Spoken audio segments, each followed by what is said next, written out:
नमस्कार, VIP news में आपका स्वागत है। आपके साथ मैं हूं पल्लवी परिहार और शुरुआत करेंगे आज की विशेष चर्चा की। आपको बता दें कि लोकतंत्र के महापर्व की शुरुआत हो चुकी है और आगामी 7 तारीख को तीसरे चरण के मतदान होने हैं, जिसको लेकर आज हम चर्चा करेंगे।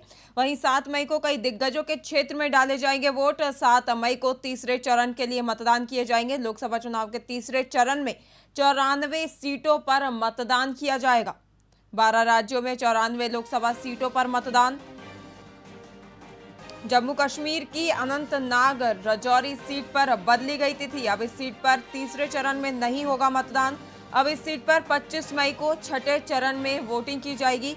वहीं तीसरे चरण के मतदान के बाद 284 सीटों पर मतदान संपन्न होगा। अभी तक की अगर बात करें तो अभी तक 2 चरणों में 190 सीटों पर मतदान संपन्न हुआ है। सभी राजनीतिक दल अपने अपने प्रचार प्रसार में जुटे हुए हैं और पार्टी के शीर्ष नेतृत्व वोट बैंक साधने की कवायद में लगे हुए हैं।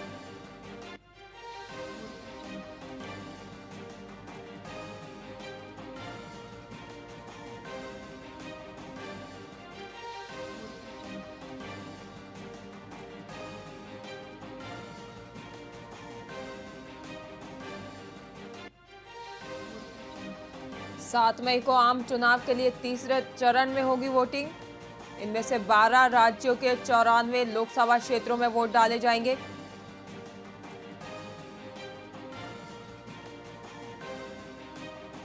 चुनाव आयोग ने जम्मू कश्मीर के अनंतनाग राजौरी सीट पर फिलहाल के लिए मतदान तिथि बदल दी है। इस सीट पर तीसरे चरण में चुनाव होने थे, लेकिन अब 7 मई को तीसरे चरण में यहां पर चुनाव नहीं होंगे। अब अनंतनाग राजौरी सीट के लिए 25 मई को छठे चरण में वोटिंग की जाएगी। 7 मई को लोकसभा चुनाव के लिए तीसरे चरण की वोटिंग होगी और अभी तक 2 चरणों में 190 सीटों पर मतदान संपन्न हो चुका है। वहीं बात करें पहले चरण की तो 19 अप्रैल को 66.71% मतदान संपन्न हुआ था। तीसरे चरण के मतदान के बाद 284 सीटों पर मतदान की प्रक्रिया पूरी हो जाएगी। इन 3 फेज के रुझान से अगली सरकार का रुख तो तय लगभग हो ही जाएगा। वहीं फिलहाल सभी राजनीतिक दल अपनी अपनी वोटिंग बढ़त बनाने का दावा कर रहे हैं। वहीं तीसरे चरण के चुनाव इसलिए भी काफी अहम माने जा रहे हैं क्योंकि इस तीसरे चरण में कई दिग्गजों के क्षेत्र में वोटिंग की जाएगी। तीसरे चरण में कई हाई प्रोफाइल सीटों पर वोटिंग होगी। मध्य प्रदेश के विदिशा में शिवराज सिंह चौहान, गुना शिवपुरी से ज्योतिरादित्य सिंधिया और राजगढ़ में दिग्विजय सिंह के लिए भी तीसरे चरण में वोट डाले जाएंगे।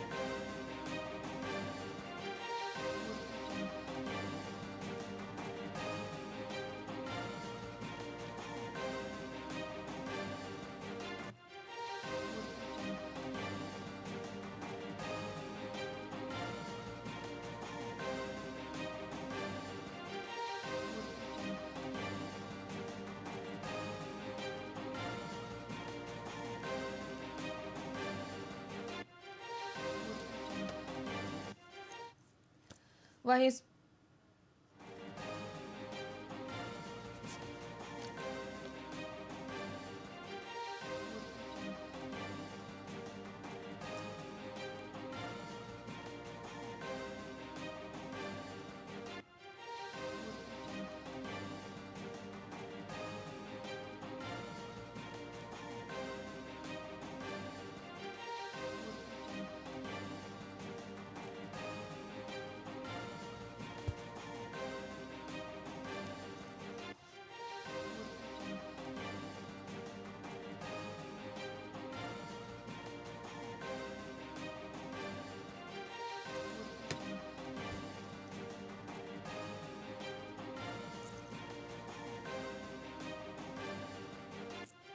इस पर अधिक चर्चा के लिए हमारे साथ मध्य प्रदेश से हमारे संवाददाता अजय आहूजा जी हमारे साथ जुड़ चुके हैं।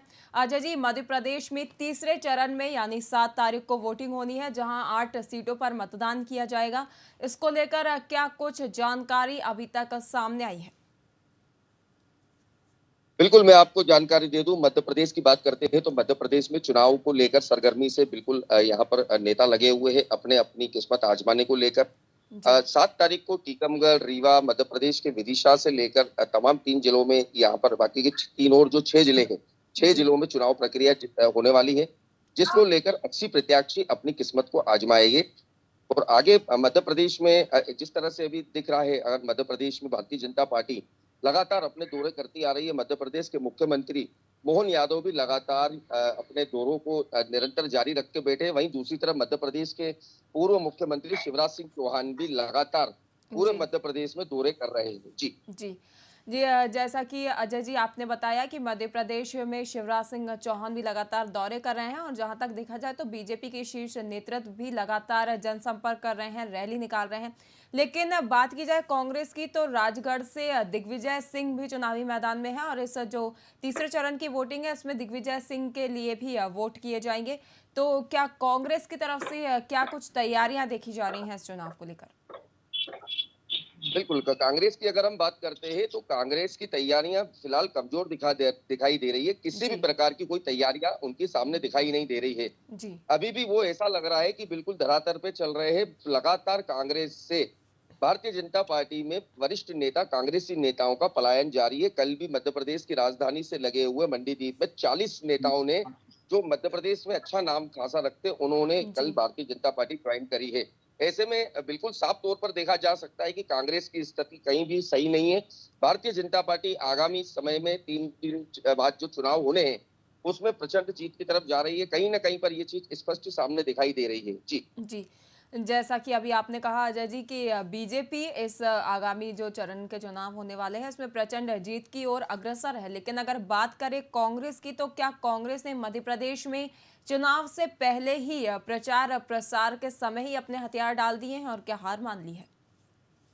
बिल्कुल, आप इस बात को सोच सकते हैं, हम हमारे दर्शकों को बता सकते हैं। कल ही रात की बात है, मध्य प्रदेश के भोपाल के लगे हुए मंडीदीप में मध्य प्रदेश के पूर्व मुख्यमंत्री श्री शिवराज सिंह चौहान जी का यहाँ पर दौरा था और यहाँ पर जी उनकी आम सभा थी, जहाँ पर विधायक सुरेंद्र पटवा के बिगड़े बोल उन्होंने थाना प्रभारी को अपशब्द कहे और उन्हें देख लेने की धमकी तक दी थी, जी जिसको लेकर आज पूरे मध्य प्रदेश में बवाल मचा हुआ है। मध्य जी प्रदेश की कांग्रेस कमेटी पूरी बवाल में है। आचार संहिता का उल्लंघन सीधे तौर पे किया जा रहा है। तो कहीं ना कहीं पे एक राज की बात कर सकते हैं कि सीधा राज है, एक ही राज चल रहा है। तो कांग्रेस कहीं ना कहीं धरातल पर काम नहीं कर रही सही रूपरेखा में। यदि काम करती तो आज विपक्ष मजबूत होता। विपक्ष जी के हालात बद से बदतर हो चुके हैं। इस स्थिति में कांग्रेस नहीं आती। जी अजय जी क्या आप ये कहने की कोशिश कर रहे हैं कि जिस तरह से कल सुरेंद्र पटवा के बोल बिगड़े हैं और उन्होंने इस तरह की धमकी दी है देख लेने की, या जो भी उनके विवादित बयान सामने आया है जिसका वीडियो भी सोशल मीडिया पर जमकर वायरल हो रहा है, क्या इसका फायदा कांग्रेस उठा सकती थी और इस मुद्दे को लेकर जनता के सामने जा सकती थी जिसका फायदा उसको इस चुनाव में हो सकता था? बिल्कुल, सीधे तौर पे बात है। अगर हम बात करते हैं चुनावी फायदे की, तो पुलिस प्रशासन भी इस बात को लेकर अच्छा खासा नाराज दिखाई दे रहा है कि जी एक पुलिस अधिकारी अपनी ड्यूटी ईमानदारी से करता है और उस पुलिस अधिकारी के ऊपर, थाना प्रभारी के ऊपर, महेंद्र सिंह ठाकुर के ऊपर किस प्रकार वहां के पूर्व मुख्यमंत्री शिवराज सिंह चौहान के सामने विधायक, क्षेत्रीय विधायक, जो लाडले विधायक कहे जाते हैं, उनके इतने बोल बिगड़ते हैं कि उन्हें सीधे तौर पर कहा जाता है कि तुम्हें मैं कहीं भी यहाँ से फिकवा दूंगा। और यहाँ तक कि स्टेज से उतरकर मारने तक की उनकी स्थिति आ गई थी सामने कि जी उनको बस उनका बस नहीं चला यहाँ पर। तो जी कहीं ना कहीं वोट बैंकिंग को नुकसान होता दिखाई दे रहा है इस बात को लेकर भी।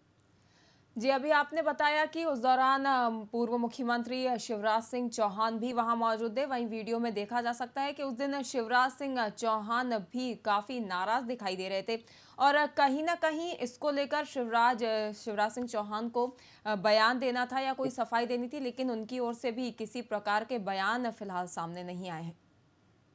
बिल्कुल, ये बात स्पष्ट होती है कि अगर हम बात करें मध्य प्रदेश के पूर्व मुख्यमंत्री की, तो 15 साल के मुख्यमंत्री, 3 बार के मुख्यमंत्री रहे हैं। जी, तो खुद वो अपने आप में एक दबंग मंत्री है और मंत्रिमंडल के मंत्री रह चुके हैं।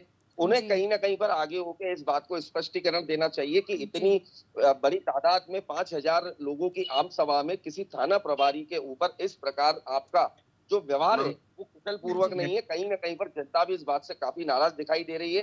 और जी। भारतीय जनता पार्टी के कई नेता है जो इस बात को लेकर कहीं ना कहीं नाराजगी भी व्यक्त कर रहे हैं कि कहीं ना कहीं ऐसा लग रहा है कि पटवा जी का मानसिक संतुलन बिगड़ चुका है। जी। जी, अजय जी क्या ये कहा जा सकता है कि थाना प्रभारी से इस तरीके का बर्ताव या इस तरीके का सलूक करने से कहीं न कहीं बीजेपी को इसका नुकसान हो सकता है? बिल्कुल नुकसान दिख रहा है कहीं ना कहीं पे। हम सुबह से इस चीज बात को देख रहे हैं, पूरे मध्य प्रदेश की मीडिया, देश की मीडिया इसी बात को उठा रही है। जहां पे जी भी जा रहे हैं एक ही बात कह रहे हैं कि पटवा जी को क्या हो गया, पटवा जी को क्या हो गया, पटवा जी का व्यवहार अब कुशल नहीं रहा है। तो जी कहीं ना कहीं पर इतनी बड़ी पार्टी है, देश की पार्टी है, राष्ट्रीय पार्टी है, नेशनल पार्टी है, इन पार्टी के इन विधायकों को अपनी जबान पर कंट्रोल रखना चाहिए कि कहां पर हम किस जी प्रकार की बात करते हैं। अग्रसर होइए आप, अगर कोई आपको आपत्ति है, कोई परेशानी है, तो आप बंद कमरे में बुलाइए, बंद कमरे में बात कीजिए। अपनी बात को रखने का एक तरीका होता है। सार्वजनिक तौर पर यदि आप इतनी बड़ी बात कर रहे हैं तो ये बात स्पष्ट होती है कहीं ना कहीं पर अब विधायक जी को महेंद्र सिंह ठाकुर से परेशानी थी, जिसका जी खामियाजा कल देखने को मिला। आगामी 4 दिन और बाकी बचे हैं शेष, देखते पटवा जी और क्या करते हैं इसको लेकर। जी जी, अभी आपने बताया कि कहीं न कहीं पटवा जी को थाना प्रभारी से आपत्ति थी, लेकिन उनकी ये निजी आपत्ति पूरी पार्टी पर भारी पड़ सकती है। वहीं अगर आप अभी जैसा कि अभी आपने कहा कि जो बयान बीजेपी के लोगों की तरफ से आए हैं, ये ऐसे नहीं आना चाहिए, इसको कहीं न कहीं बीजेपी को नुकसान इसका हो सकता है। वहीं बात करें अगर शिवराज सिंह चौहान की, तो बीजेपी के दिग्गज नेता माने जाते हैं और बीजेपी के स्टार प्रचारकों में भी उनका नाम शामिल है और उनके रहते इस तरह की बयानबाजी से क्या सामने आता है? स्टार प्रचारकों की अगर बात करते हैं तो खुद कांग्रेस से वर्तमान में भारतीय जनता पार्टी में आए हुए सुरेश पचौरी, जो पूर्व केंद्रीय मंत्री रहे थे, वो वहां पे जी, स्वयं मौके पर मौजूद थे। हमने उनसे भी इस विषय पर चर्चा करने की कोशिश की थी। उन्होंने भी साफ तौर पर कहा कि कहीं ना कहीं पर कुछ समझ में नहीं आ रहा है, तो समझ में नहीं आ रहा है तो कहीं ना कहीं निंदनीय बात की बात आ रही थी सामने।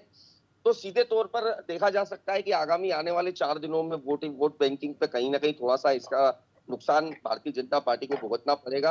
वैसे ही अभी जो पिछली बार जो यहाँ पर वोटिंग हुई है, वो वोटिंग कम हुई है। हो सकता है इस बार वोटिंग कम हो तो भारतीय जनता पार्टी में इसी बात का बीड़ा बिठाया जाएगा कि कहीं ना कहीं इसी बात को लेकर इस बात का नुकसान का अंदेशा हुआ है। जी।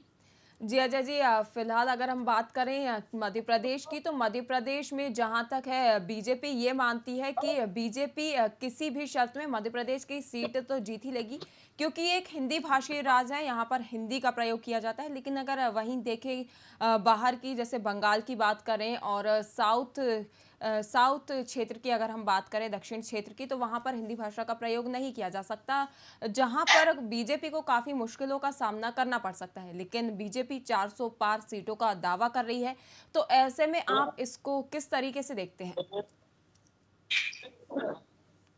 बात करें अगर हम 400 पार की, तो 400 पार का आंकड़ा दिखाई दे रहा है कहीं ना कहीं पे। मध्य प्रदेश में अभी 2 से 8 दिन पहले एक ईवीएम मशीन तोड़ने का मामला सामने आया कि एक व्यक्ति जी मशीन को तोड़ रहा था। तो कहीं जी ना कहीं लोगों के मन में धारणा आ गई है कि हम वोट किसी को भी दे, जाएगा बीजेपी को। जी तो हर बार की तरह इस बार भी भारतीय जनता पार्टी का आंकड़ा है कि 400 पार है। तो मुझे ये भी उम्मीद लगती है कि 400 नहीं, 410 पार हो गए, क्योंकि कहीं ना कहीं जो लोगों की धारणा बन चुकी है, वो धारणा कहीं ना कहीं वास्तविक जा रही है। जी, क्या अजय जी आप ये कहना चाह रहे हैं कि कहीं ना कहीं ईवीएम में जो है वो घोटाला किया जाता है? ऐसा हम नहीं कहते, ऐसा जनता का कहना है, कांग्रेसियों का कहना है कि ईवीएम मशीन में घोटाला है। परंतु कहीं ना कहीं अब स्थिति दिख रही है साफ तौर पर कि भारतीय जनता पार्टी स्पष्ट पहले ही आंकड़ा दे के आती है कि 400 पार होगा। तो हमें भी उम्मीद है कि 405 से 410 के बीच में आएगा। और मध्य प्रदेश में अब की बार अभी आईपीएल क्रिकेट चल रहा है, अब आईपीएल पे सट्टा न लगते हुए 400 पार जी के ऊपर सट्टेबाजी चल रही है। जी। जी, जैसा कि अजय जी ने कहा कि कहीं न कहीं ईवीएम के प्रति जनताओं का गुस्सा फूट कर निकल रहा है और ऐसा लगता भी है कि ईवीएम में कहीं न कहीं कोई गड़बड़ी ज़रूर है, जिसके चलते हो सकता है बीजेपी 400 से भी पार सीटों पर जीत जाए। वहीं इस पर मैं हमारे ब्यूरो चीफ दुलारे अंसारी जी से, जो छत्तीसगढ़ से हैं, उनसे इस पर राय लेना चाहूँगी। दुलारे जी, ऐसा कहा जा रहा है कि कहीं न कहीं ईवीएम में कुछ गड़बड़ी के चलते हो सकता है कि बीजेपी इस बार 400 पार कर ले, तो इस पर आपका क्या कहना है? देखिए पल्लवी जी, कल योगेंद्र यादव जी आए हुए थे, भारत जोड़ो अभियान के जी, संयोजक हैं, और उन्होंने कल चिट्ठी की और प्रेस क्लब में कहा कि जी, देश की जो स्थिति बन रही है, ऐसी स्थिति कभी नहीं थी। मैंने 1977 का भी, जो इंदिरा गांधी का दौर था इमरजेंसी का, वो भी देखा और आज भी देख रहा हूँ, पर उस दिन से ज्यादा भयानक स्थिति आज है। जी, आज लोग शिक्षा को लेकर के नहीं चिंतित है, आज लोग स्वास्थ्य को लेकर के चिंतित नहीं है, आज लोग मंदिरों और मस्जिदों को लेकर के चिंतित है। और जी, जहां बीजेपी को वार करते हुए, बीजेपी पर प्रहार करते हुए उन्होंने कहा कि अब मैं राजनीतिक पार्टियों का समर्थक हूँ और एक राजनीतिक कार्यकर्ता हूँ, मैं जी, इस हैसियत से बताता हूँ कि बीजेपी बहुत कम सीटों पे सिमटेगी, बीजेपी को बहुत कम सीटें आएगी। देखिए, ये बात तब हो रही है, अगर ईवीएम में सेटिंग नहीं हुआ, तो उनका भी कहना था कि बीजेपी को बहुत कम आंकड़े जो मिलेंगे, क्योंकि जनता बीजेपी से बहुत ज़्यादा परेशान है।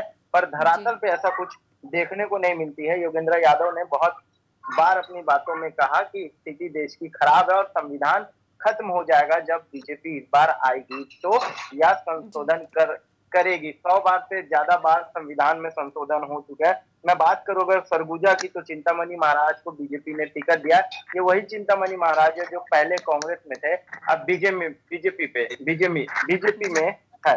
और कांग्रेस से शशि सिंह को टिकट दिया गया, पर शशि सिंह बहुत कमजोर दिख रहे हैं, उतना बड़ा कैंपेन, उतने बड़े समर्थक नहीं जी है शशि सिंह के बाद। कांग्रेस के साथ कांग्रेस जिन पर भी दांव लगाने वाली थी, वो सारे लोग बीजेपी में जब आ जाते हैं तो कांग्रेस के पास कोई बड़ा प्रत्याशी नहीं बचता है। और इस जी स्थिति में कांग्रेस को जो मिला उसी को टिकट दे दिया है। रायगढ़ से बीजेपी से राधेश्याम राठिया को दिया गया है और मेनका देवी सिंह को दिया गया है कांग्रेस से। देखिए, ये ऐसे नाम है जो कार्यकर्ता मुझे लगता है कि पहली बार सुन रहे होंगे, जी क्योंकि बीजेपी के पास तो प्रत्याशी है और कांग्रेस के पास प्रत्याशी नहीं है।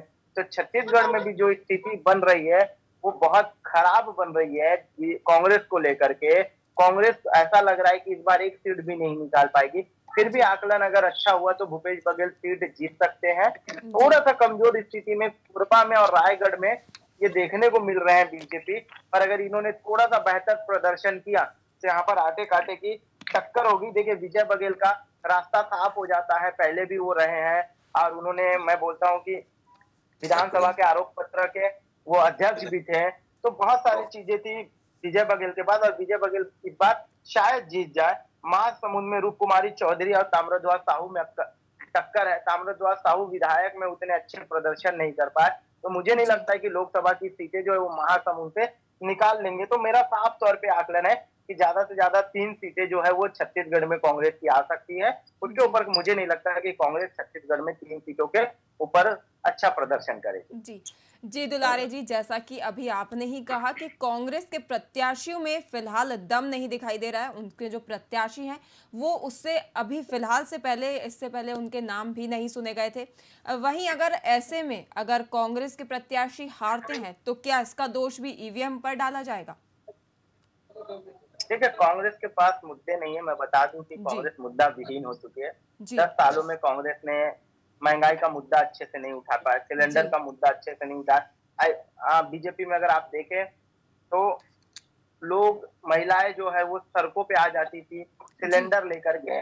इनमें कोई इतनी दमदार महिला नहीं है जो जी सिलेंडर लेकर सड़कों पर बैठ सके, 10 दिन, 20 दिन, 30 दिन तक एक बड़ा आंदोलन कर सके। ऐसी स्थिति कांग्रेस की रही नहीं है।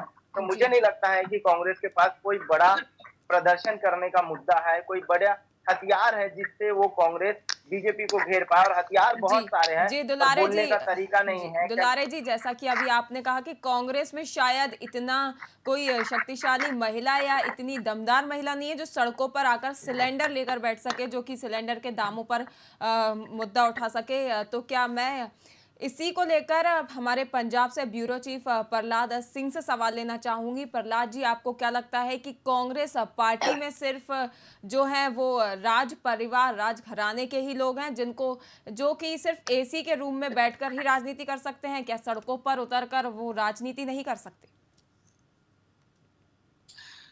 देखिए, ऐसी बात नहीं है कि जो कांग्रेस पार्टी में सिर्फ राज परिवार के ही जो लीडर हैं वो है, जी जो ग्राउंड से जुड़े हैं वो लीडर भी कांग्रेस पार्टी में है। पर हाँ, ये जरूर है कि परिवारवाद जो बहुत ज्यादा कांग्रेस पार्टी में देखने को मिल रहा है। हालांकि पंजाब की बात करें या और जी स्टेट्स की बात करें तो उसमें परिवारवाद जो है वो हमेशा ही चर्चा का मुद्दा रहा है। हमेशा ही जो ग्राउंड लेवल के जो नेता हैं, जो लीडर हैं, वो ये इल्जाम या इस तरह के सवालिया निशान खड़े करते हुए दिखाई देते हैं कि बड़े लीडर के बच्चे ही या उनके परिवारक मेंबरों को ही आगे सीट दी जाती है, आगे उन्हें टिकट दी जाती है, आगे उन्हें किसी न किसी ओहदे पे बिठाया जाता है। तो जी ऐसे में कई सवाल खड़े होते हुए दिखाई देते हैं, जबकि अब चुनावों का माहौल है तो ये बहुत ज्यादा देखने को मिल रहा है कि अब अगर पंजाब में बात करें तो सीटों के बंटवारे को लेकर भी कई सवाल जो खड़े हो रहे हैं, जी। और यहाँ तक कि टिकट ना मिलने के चलते कई लीडर हैं वो अपनी पार्टियां छोड़कर, कांग्रेस पार्टी छोड़कर दूसरी पार्टियों में शामिल हो गए हैं। ये जी। कोई आम लीडर या आम वर्कर नहीं है, ये दिग्गज लीडर है जिनमें से पूर्व एमपी हैं, पूर्व विधायक हैं, और कई बड़े मौजूदा विधायक हैं, और इनके साथ कई बड़े लीडर हैं जो कांग्रेस के अध्यक्ष भी रह चुके हैं। तो ऐसे में ये कहना थोड़ा सा सही नहीं होगा कि पार्टी जो है, पार्टी के लीडर जो है कांग्रेस पार्टी के, वो एसी कमरों में बैठ के ही सारा चुनाव प्रचार जो है वो करते हैं। पर हाँ, ये परिवारवाद की राजनीति को लेकर कहीं ना कहीं सवालिया निशान जरूर इन पर हमेशा ही खड़े होते रहे हैं। जी जी। जी, मैं आपसे पूछना चाहूँगी प्रहलाद जी, जैसा कि आपने बोला कि कहीं न कहीं कांग्रेस जो है वो एक मजबूत विपक्ष होने में असफल साबित हो रही है। लेकिन चुनाव सर पर हैं, दो चरण के चुनाव हो चुके हैं, तीसरा चरण का मतदान 7 तारीख को होना है। लेकिन ऐसे में कांग्रेस के कार्यकर्ता कांग्रेस पार्टी के हाथ से रेत की तरह फिसलते जा रहे हैं। तो क्या इसको लेकर कांग्रेस क्या कुछ कोशिशें कर रही है? देखिए, सबसे पहली कोशिश तो उनकी यही रही कि किसी ना किसी तरह से जो नाराज या जो बगावत करके उनकी पार्टी से लीडर निकले हैं, नेता निकले हैं, उन्हें मनाया जाए, उन्हें वापस लाया जाए, या उनका पार्टी में कोई नुकसान ना हो उनके जाने से, इस तरह से कोई रणनीति है वो भी तय की जाए। पर ये जरूर है कि नुकसान बहुत ज्यादा इस समय कांग्रेस को देखने को मिल रहा है कांग्रेस में, क्योंकि जिस तरह से एक के बाद एक तमाम बड़े नेता हैं वो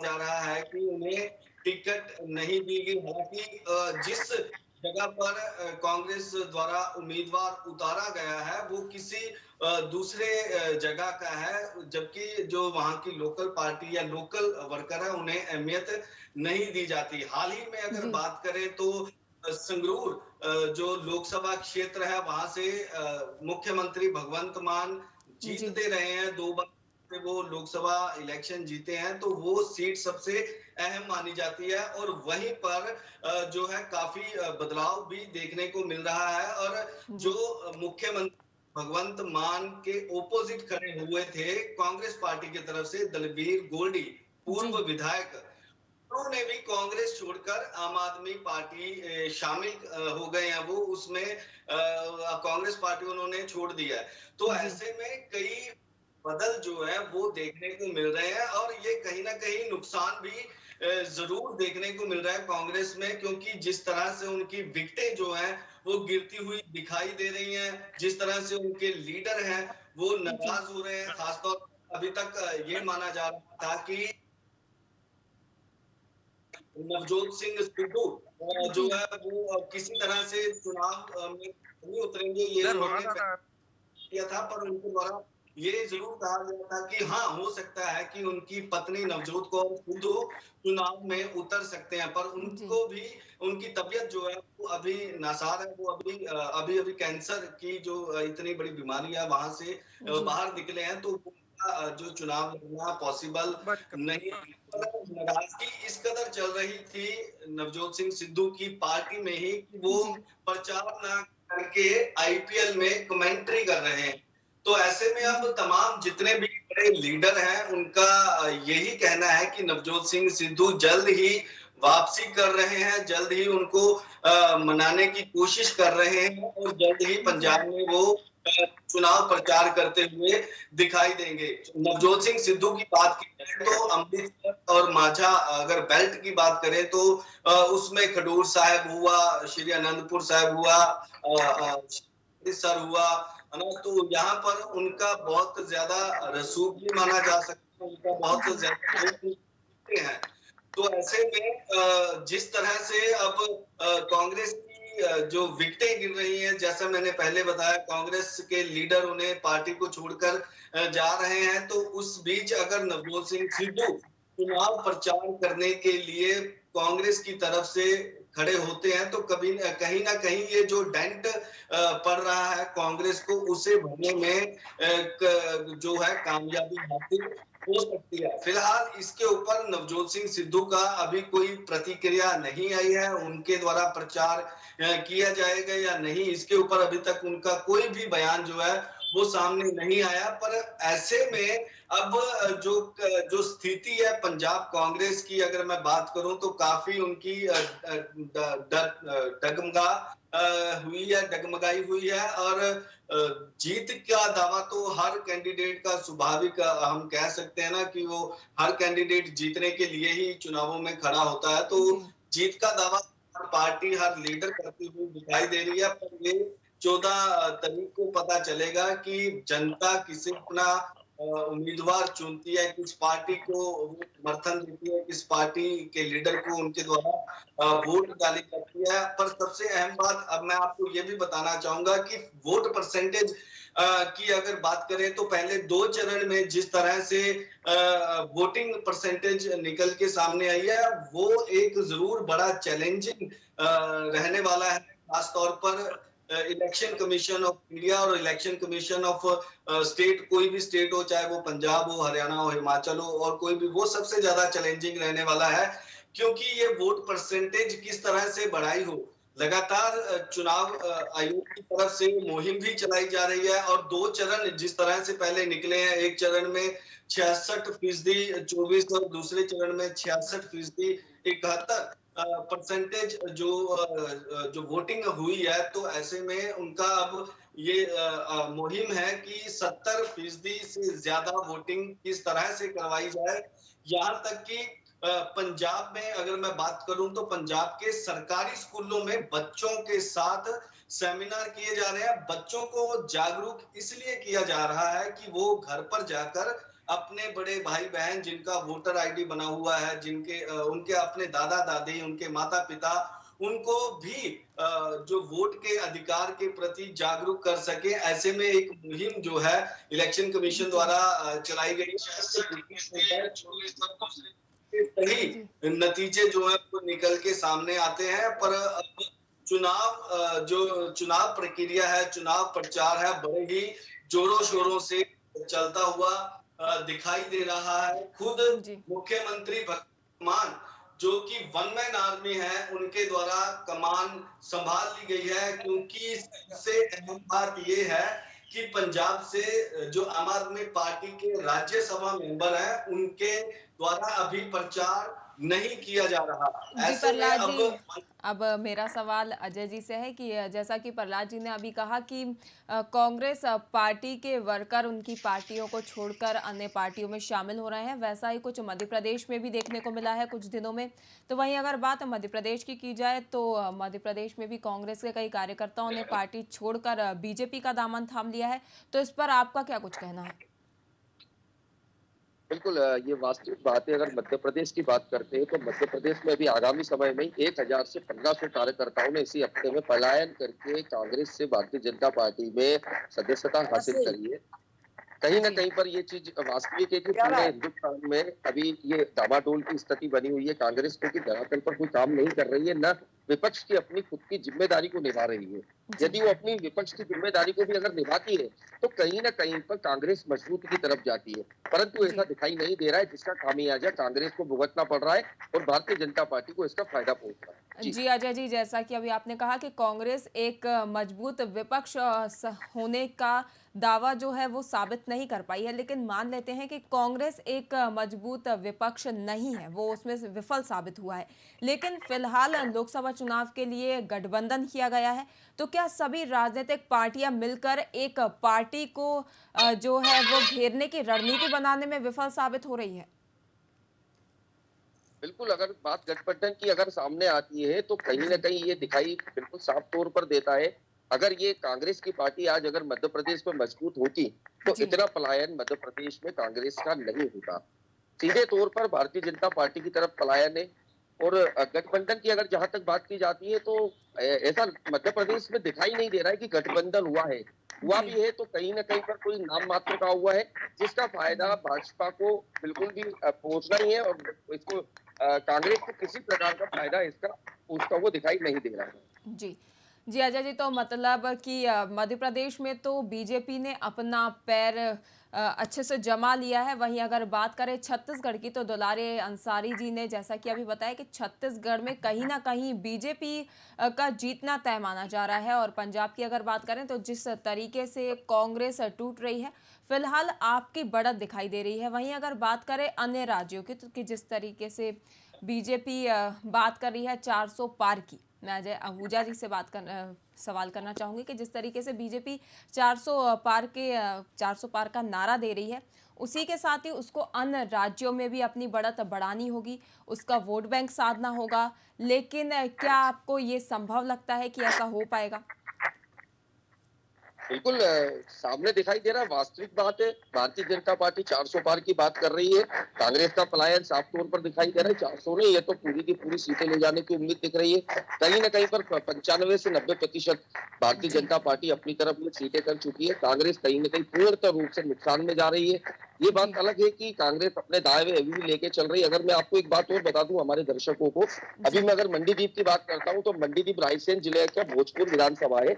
यहाँ पर जी सुरेश पचौरी पूर्व केंद्रीय मंत्री अभी भारतीय जनता पार्टी में आ चुके हैं, परंतु जी आज भी कांग्रेस के साथ में उनके होर्डिंग लगे हुए हैं, जो हम अभी भी अपने दर्शकों को दिखा सकते हैं कि एक एक नेता अगर भारतीय जनता पार्टी में कांग्रेस से आता है, परंतु अभी भी सुरेश पचौरी पूर्व केंद्रीय मंत्री के होर्डिंग अभी भी हमारे सामने लगे हुए हैं, जी जो दिखाई दे रहे हैं। जी मेरा सवाल ओम शंकर शुक्ला जी से है।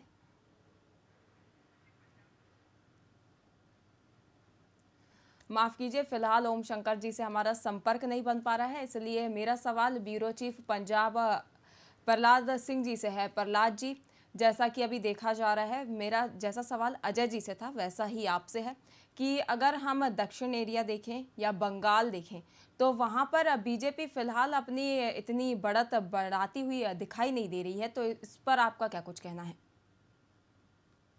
देखिए, अगर चुनाव प्रचार की बात करें तो जिस तरह से खुद प्रधानमंत्री नरेंद्र मोदी और अमित शाह उनके द्वारा बड़े ही जोरों शोरों से प्रचार किया जा रहा है। वेस्ट जी बंगाल की बात करें तो वहां पर अगर पहले की स्थिति देखने को मिलती थी तो भाजपा इतना वहां पर उभर कर सामने नहीं आई थी। जिस तरह से ममता बनर्जी की अगर बात करें तो वहां पर उनका काफी रसूख रहा है, मुख्यमंत्री रहे हैं और वहां पर उनका वोट बैंक बहुत ज्यादा है। सबसे अहम बात यह है कि हिंदू भाषी जो क्षेत्र हैं, अगर जी कॉन्स्टिट्यूएंसीज की बात करें तो वहां पर बीजेपी का वोट बैंक बहुत ज्यादा देखने को मिल रहा है। और जहां जी पर हिंदू भाषी क्षेत्र नहीं है और बहुत ज्यादा चुनाव प्रचार ग्राउंड जीरो से करना पड़ रहा है, समझाना पड़ रहा है कि क्या पॉलिसीज हैं, क्या भाजपा की नीति है। और जो जिस तरह से प्रधानमंत्री नरेंद्र मोदी का स्वागत हर जगह देखने को मिलता है, उनकी जी जो उनका प्रचार जिस तरह से लोगों के साथ किया जाता है, चुनावी उनकी तरफ से जिस तरह से माहौल क्रिएट किया जाता है, एक चुनावी माहौल बनाया जाता है, तो कहीं ना कहीं भाजपा के हक में जो वोट परसेंटेज है वो बढ़ने की उम्मीद जरूर जताई जाती है। पर जी ऐसे में एक ये कहना बहुत ज्यादा जल्दबाजी होगा कि भाजपा 400 पार होगी।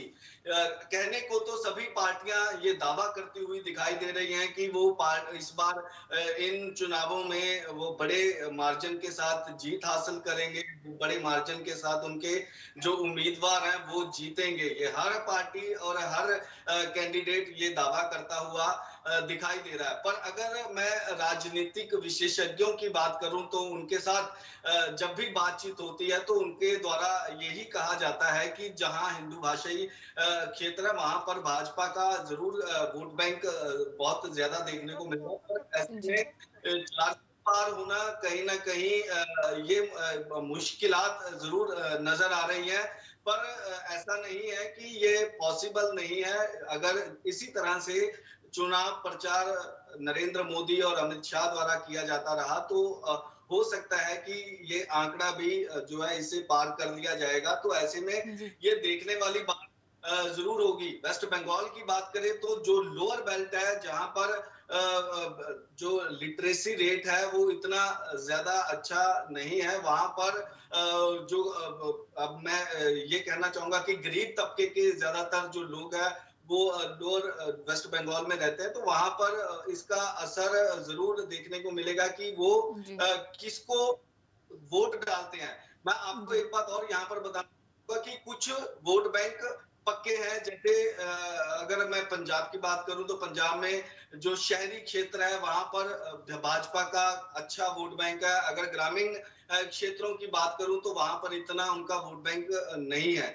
तो इसी तरह से अगर मैं ऑल ओवर इंडिया की बात करूं, पूरे देश की बात करूं, तो नो डाउट भाजपा का वोट बैंक तो बहुत अच्छा है, पर कई इलाके ऐसे हैं जहां पर जो वहां की स्थानीय पार्टी है वहां पर उनका दबदबा कायम है, जिसे बीजेपी में तब्दील करना से ज्यादा चैलेंजिंग रहेगा।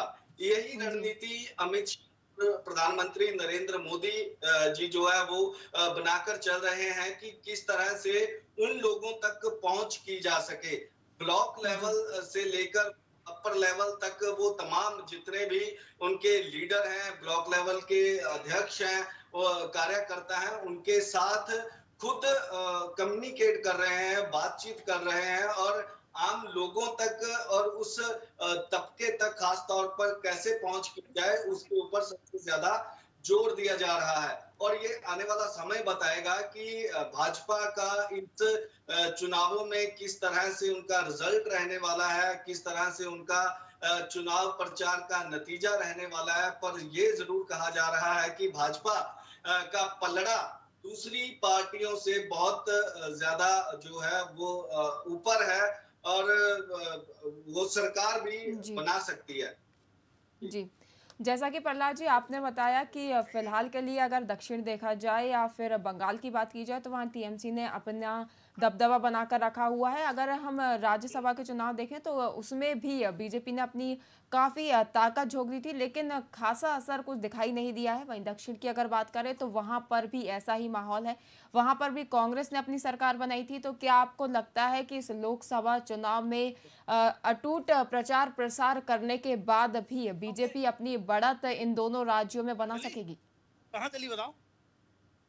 जी बिल्कुल। जिस तरह से अगर मैं और स्टेट्स की बात करूं, चाहे वो मध्य प्रदेश है, चाहे वो और स्टेट्स हैं, वहां पर जिस तरह से भाजपा इन चुनावों में, पिछले चुनावों में निकलकर सामने आई है, विधानसभा चुनावों की बात करें तो उससे ये जरूर कहीं ना कहीं अंदेशा लगाया जा सकता है कि भाजपा किसी भी किस्म से कोताही या किसी भी किस्म से वो जो है कोई गलत कदम जो है वो नहीं उठाना चाहती। और यही वजह रही है कि भाजपा हमेशा आगे की सोचती है और उसे मालूमात है कि किस तरह से वोटर को जो है वो वहां तक पहुंच करनी है, किस तरह से वोट बैंक जो आम लोगों का है या दूसरी पार्टी का है उसको बीजेपी में तब्दील करना है। और यही रणनीति जो है सबसे अहम मानी जाती है। और भाजपा इसी रणनीति के चलते ही उनका कई स्टेट्स में सरकार भी उनकी बनी है और कई स्टेट्स में बड़े बड़े दिग्गज लीडर दूसरी पार्टियां छोड़कर बीजेपी में शामिल हुए हैं। तो ऐसे में ये जरूर एक चैलेंजिंग जरूर रहने वाला है कि भाजपा वहां तक पहुंच कैसे करती है। वेस्ट बंगाल में भाजपा जी। किस तरह से अपना वोट बैंक है वो उसको उसका प्रतिशत है वो बढ़ाती है। पर ये कहना अभी जल्दबाजी होगा कि कितना वोट बैंक उसका बढ़ेगा, कि भाजपा का आने वाला वो जो सरकार वहां पर या जिस तरह के सांसद वहां पर ज्यादा बना पाएगी या नहीं बना पाएगी, क्योंकि ये जरूर देखने वाली बात होगी। जी जी। जी, प्रहलाद जी मैं पूछना चाहूँगी, जैसा कि अभी आपने कहा कि बीजेपी लोकसभा चुनावों को लेकर कोई कोताहत नहीं बरतना चाहती, लेकिन अगर कर्नाटक में देखा जाए तो वहाँ पर अभी जो रेवन्ना का एक मामला सामने आया है जो कि काफ़ी देश में उठाया जा रहा है, जिसको लेकर काफ़ी विरोध प्रदर्शन किया जा रहा है और पुतले दहन किए जा रहे हैं, तो ये कहीं ना कहीं बीजेपी के लिए एक बड़ी नाकामयाबी जिसे कह सकते हैं, या बड़ा एक मुद्दा है जिसका नुकसान बीजेपी को हो सकता है। तो इस पर आपका क्या कुछ कहना है?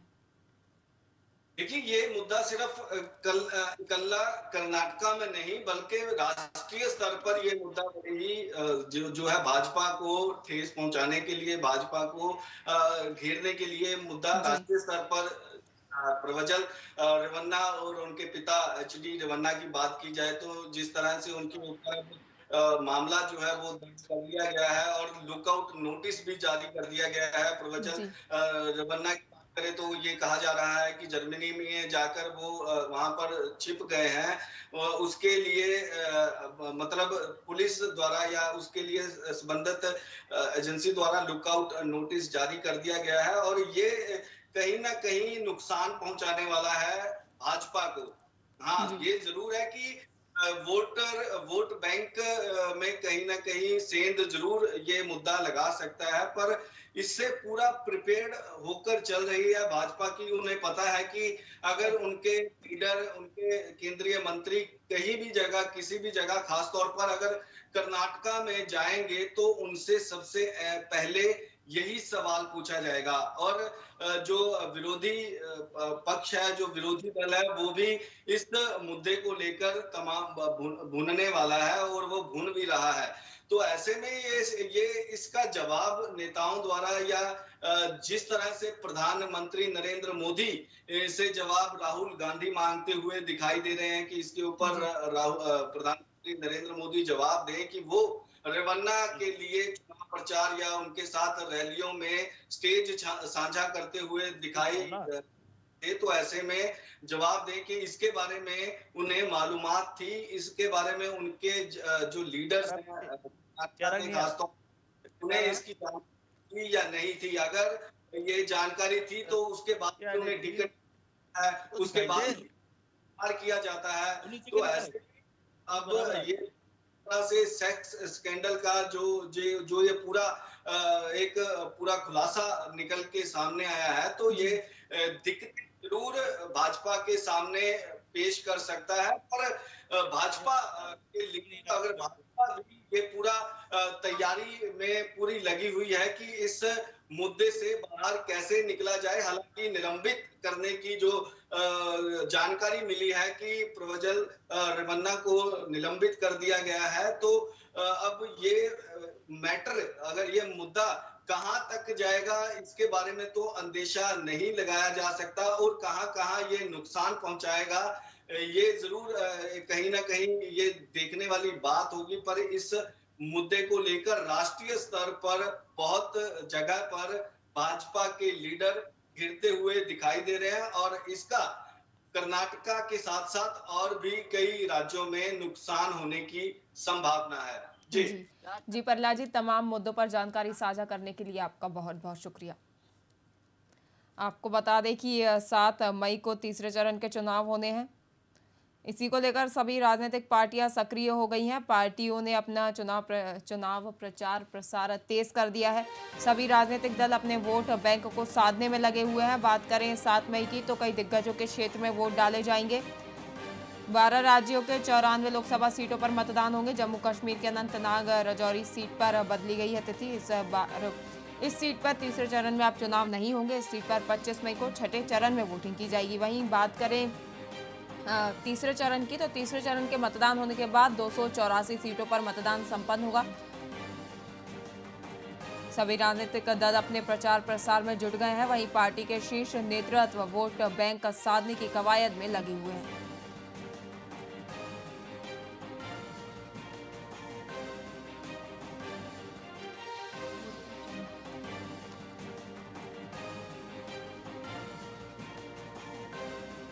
वहीं 7वें चरण के लिए नामांकन प्रक्रिया भी फिलहाल जारी है। कई राज्यों के कई क्षेत्रों में नामांकन प्रक्रिया की जा रही है, जहां दिग्गजों ने अपना नामांकन दाखिल किया है और सभी ने दमखम दिखाते हुए रैली भी निकाली है।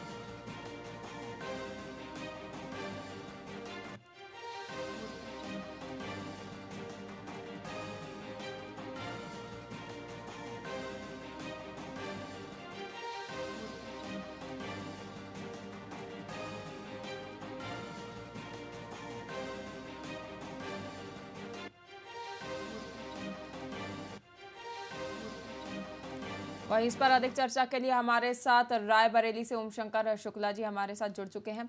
ओम जी, रायबरेली से आज राहुल गांधी ने अपना नामांकन दाखिल किया है। उनके साथ सोनिया गांधी और प्रियंका गांधी भी मौजूद हैं, तो क्या कुछ माहौल देखा जा रहा है रायबरेली में?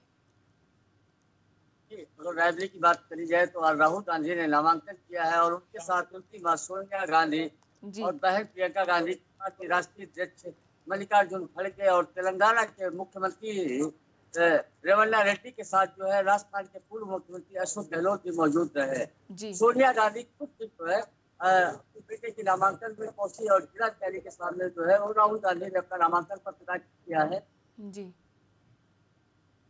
जी ओम जी, अभी तक देखा जा रहा था कि जिस तरीके से रायबरेली की जनता चाहती थी कि गांधी परिवार से कोई ना कोई प्रत्याशी रायबरेली से चुनाव लड़े, और अब जैसा कि राहुल गांधी ने अपना नामांकन रायबरेली से दाखिल कर दिया है, तो वहां के जनताओं की क्या प्रतिक्रिया सामने आई है?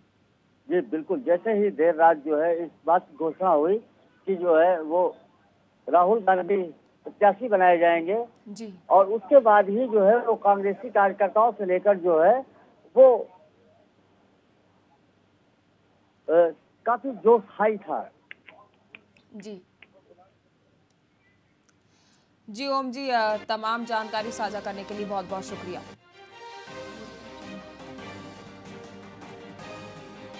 आपको बता दें 7 मई को तीसरे चरण के चुनाव संपन्न होने वाले हैं।